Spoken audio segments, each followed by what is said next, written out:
Hey YouTube, Sarkill here, and the moon currently orbits at an average distance of roughly 384,000 kilometers from the Earth, and it's getting further away from Earth all the time, and of course we haven't visited it since 1972. But just like in that terrible 2022 Roland Emmerich movie Moonfall, let's imagine what would happen if the moon were to start suddenly careening towards Earth. But unlike in that, where it takes place over a period of a week or so, let's say it were to take place over the period of a whole year, moving towards the Earth not at a consistent rate, but just over the course of a year it would take for it to get towards the Earth.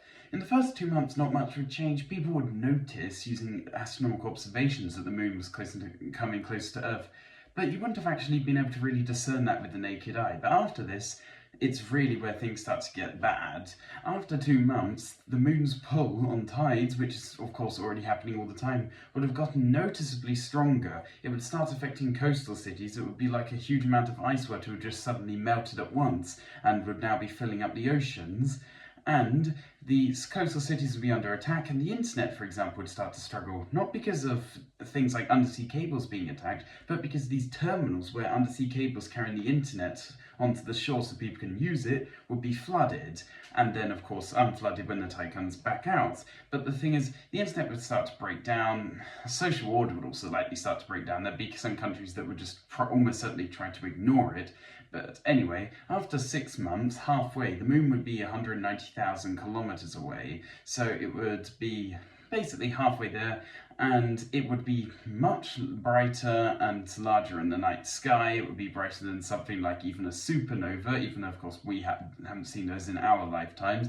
And the things like the day would be getting longer because the moon would be pulling on the Earth to the point that it's giving its own like tidal effect on the Earth, even though the Earth is doing that to the moon. It's doing a reverso, and that would be causing the days to slow down, and earthquakes would be getting stronger. After about 11 months, though, things would be going pretty bad on the Earth's surface. Earthquakes all the time, huge tsunamis, sea level rise, all of these things.